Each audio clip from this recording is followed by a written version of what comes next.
5 perkara teman nak khabar tentang perlawanan antara Newcastle United bertemu dengan Arsenal semalam.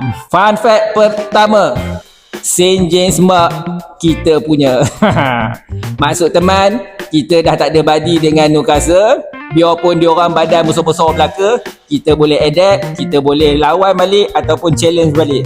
Fun fact kedua, teman tengok Arteta dah boleh terima kritikan, di mana dia dikritik sebelum ni mengatakan dia hanya bermain untuk seri ataupun tak ada mentaliti nak menang. Fun fact ketiga pula, bagi teman lepas tengok game semalam, kita menguasai seluruh padang. Setiap sudut padang lah bagi teman. Bahagian defend, bahagian mid dan bahagian serangan. Biarpun serangan kita agak tumpul sikit, tapi serangan tu banyak berlaku.